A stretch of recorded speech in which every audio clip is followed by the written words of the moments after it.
And let's go to one of our favorite segments. It's time for the crossover with Don Taylor and Rick Dhaliwal. They're part of Donnie and Dhali. Monday to Friday, you can check it out on Check TV, 10 a.m. to noon. And fellas, how's it going today? Very well, very well. Awesome. We had a visit from somebody you're going to have at the bottom of the hour. Yeah. Yes. Today. What lucky him. He gets to talk to all four of us today. We should have just plugged him into this segment, gentlemen. That's so true. We should have done the crossover with Ryan Kesler. If we'd been on the same page, we might have done that. Yeah. He was What great. did you guys? Yeah.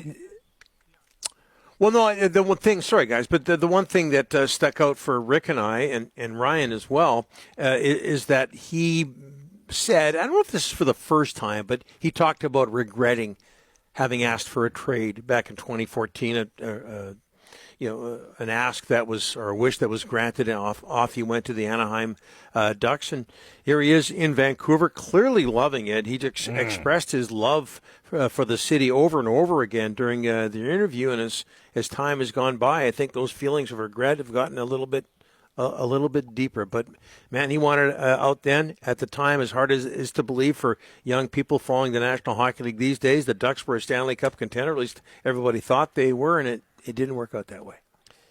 He sounds like, look, he did say to us, I made a mistake. And, he regrets it.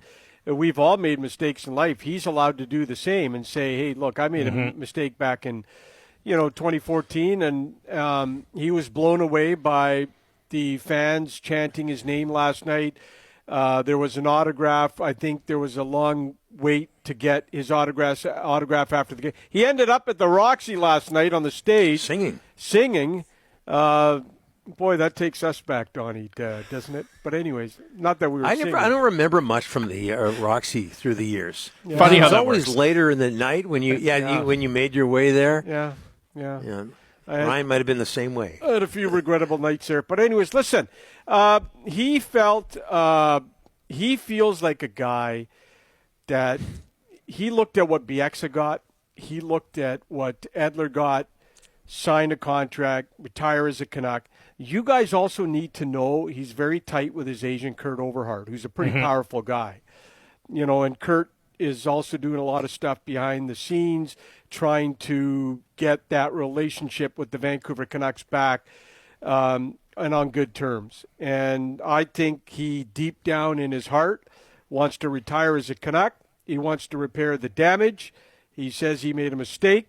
He clearly said that on our show today. And I think it's just a guy that just says, you know what, I love Vancouver. He said the best 2 months of his life in hockey were 2011, the Nashville series where he dominated. Barry Trotz said after, we could not stop Kesler. And, it just sounds to Donnie and I like a guy that wants to repair the damage and maybe get into the Ring of Honor. But step by step, let's retire. Or be able to retire as a Canuck. Sorry, Rick. You know what it reminded me of, guys, was, and I know he was worried about the reception he would receive. Remember when Todd Bertuzzi came back a few years back? Yeah. And I think he was, worried about the events of 2004. Was it March 8th, 2004 against Colorado? But it was a love-in. And that was very much the case last night for Ryan Kesler, who's in town, by the way, for the Pat Quinn tournament in Burnaby. And his kid sounds like he's a stud. And he dropped that their team is 30-1 so far. And he hates drop passes, and he's a hard-ass coach. It was fun. They'll have fun talking to him.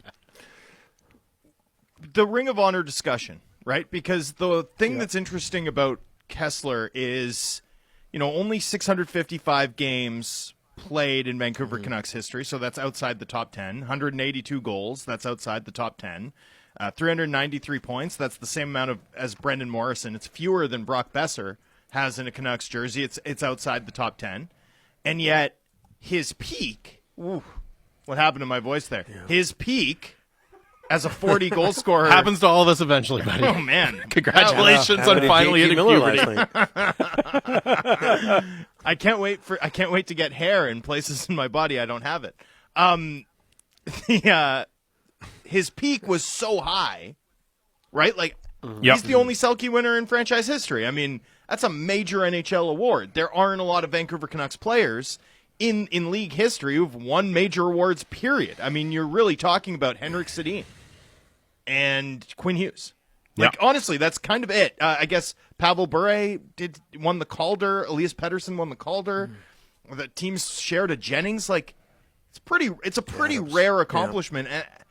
How do you sort of weight that, though, when clearly what the club has tended to reward with the Ring of Honor has been, like, long service time, right? And sort of the additional value or sort of the other intangibles that a player brought. You think about Burroughs and Kurtenbach and Thomas Gradin and on down the list. It's sort of more about, like, service and tenure than it is about that peak. So Kesler sort of occupies this very interesting middle ground in Canucks history, and I do think it's kind of challenging to figure out how the club should honor him or honor that legacy or preserve that history, just given, how it ended. Sure, that influences things, the short length of time, relatively speaking, that he spent with the franchise, and yet the fact that he was truly one of the, 5 or 6 best forwards to ever don a Canucks jersey to this point. I may end up moving a little bit down that list, depending on sort of how things unfold with Pettersson and Miller and some of the guys currently in the lineup. Well, I think Rick feels that Ryan Kesler maybe should get up there, but certainly not before Tony Tanti. So that has to be taken care of first. And you look at his numbers, you might agree with that. But you know what, guys? I think that this city and this franchise – loves the numbers, right? You can't argue with a Sedin and both Sedins and the big numbers and Trevor Linden. But I also think this city, and you mentioned Kurtenbach and Harold Snepps, this city loves guys who are tough and play with a real edge. And was there anybody who did that more in his peak, at the very least, than Ryan Kesler? The best offensive forward in the league, according to the people who make the votes. Back in 2010, 2011. And I think there's the feeling when things are tough for the Canucks, when things aren't going well, we need that type of player. We need a Ryan Kesler out there to cause a ruckus out there. And this city really loves players like that. So I think you combine that with the numbers, at the very least, it's a pretty good debate. Yeah. You're joking about the Tanti thing, right? No, I'm not joking about it. Why are you serious, Thomas? Are you going to challenge me on this? Were you around when Tony Tanti scored 40 plus goals? Numerous years in a row in the Smythe division when they were getting pounded by. See, I wasn't joking. Are you serious? No, are you going to take me on? I was just saying, though, like, one thing that I worried about with Kesler, it's like he's not top 10 in NHL in Canucks games played. He's played 120 more games for the franchise than Tony Tanti. Like, if we're accepting that longevity is one of the marks against Kesler, Tanti's got that, to an even greater degree. Plus, didn't win a major NHL award like Kesler did, no?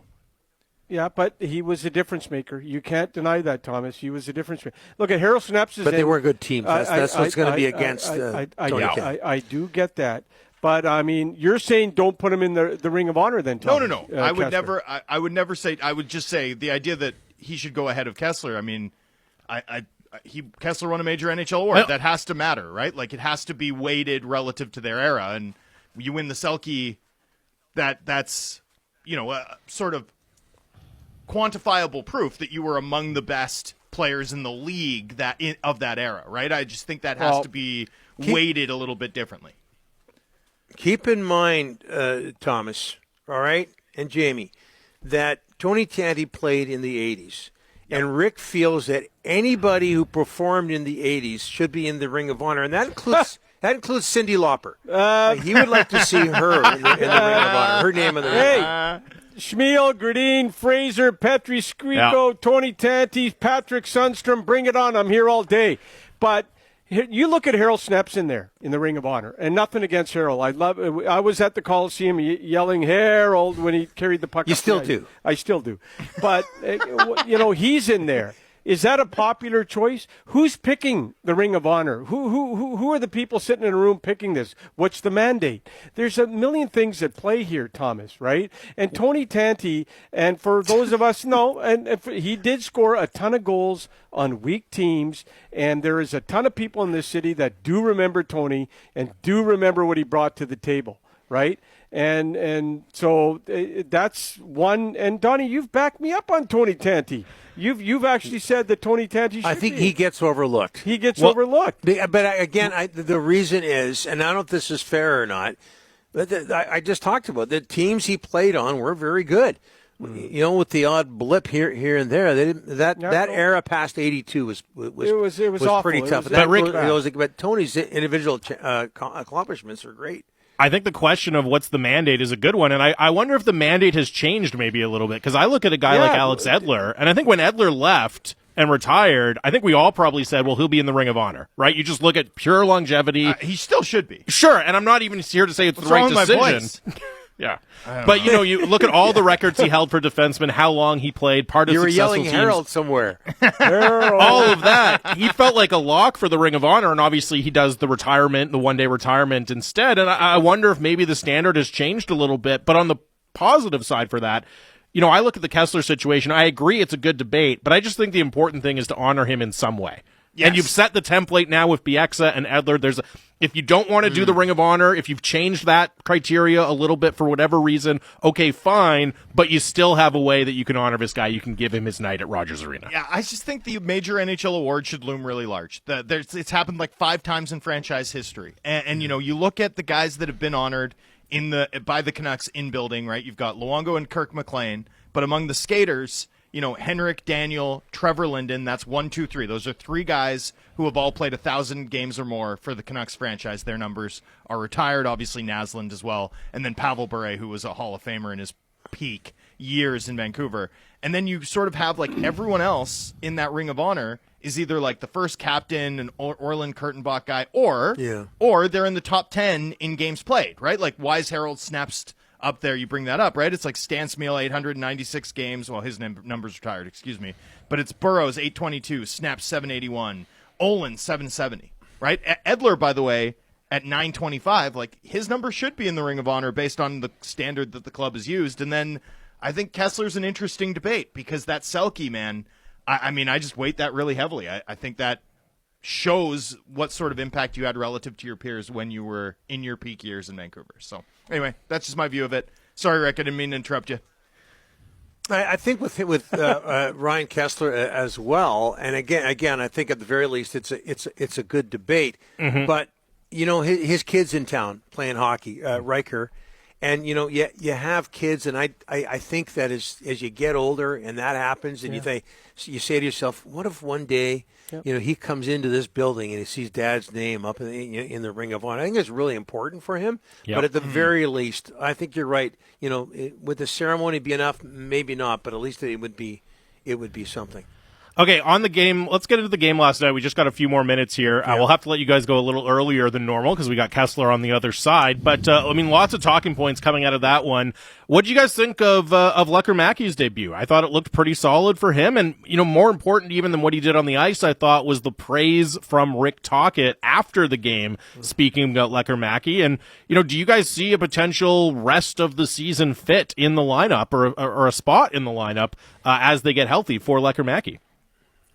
Well, he got more ice time than 3 or 4 forwards, and he Tocchet talked about him having a defensive conscience, and I think that you usually don't hear that about young players. And Thomas, I don't know if you noticed this, but fairly early in the game, first period, there was the cardinal rule broken by Jonathan Lekkerimäki. Crosses the opposition blue line, makes kind of a drop pass, and there's a turnover at the opposition blue line. And that is usually death for a young player from a head coach. He stuck with him. Absolutely. You know, was on the bumper spot in the power play, so he allowed him that one mistake. So there's some belief there, it seems, from the head coach, and That bodes well, as they say, for the young man. If you're going to play high up in the lineup, you got to have hockey sense. He displayed it. He's a great thinker of the game. And you know what? When you can play with the guys up high, he didn't get dropped to line 3 or 4 last night. He stuck high on his line the entire game, which was important for me. And, 14 minutes, 2 shots, 2 the giveaway thing Donnie talks about. Lekkerimäki was lucky last night because there was a ton of guys with giveaways. I think they had 14 in the first period. I think they ended up with 32. They did. Yeah. So puck management last night for the entire team was horrible. Talkett won't be happy with that. But look, I don't want to put too much pressure on this kid. He's still young. Besser's out, obviously. He's got an opportunity. If he can keep doing the play without the puck and keep the coach happy there, he'll stay on that line. But don't expect a ton of goals right off the bat. He's going to feel it out. He's got new line mates, the whole 9 yards. But just a good start for him last night. Very solid. But I don't think we should be putting too much expectations and heat on this kid. I thought he fared well last night. Mm-hmm. I loved Sherwood last night too. Oh, I mean you can say that after every game. I was going to say everyone loves him every night, man. He's speaking of fan favorites. He has gone into that category very, very quickly. All right, we got to let you guys go. Thank you as always. Right. Good. I wasn't expecting to do the Tony Tanti Ryan Kesler debate Kesler here, but and Thomas, do yourself a favor. Google Tony Tanti and do your homework on Tony Tanti, okay? Before you come at me like that without doing your research, Google Tony Tanti. Talk to me next week. Bye. all right. Bye, fellas. There they are. That's Don Taylor and Rick Dhaliwal. I like the implication that you don't know who Tony Tanti is. And then I've never seen Google him. Oh, he played for the Canucks.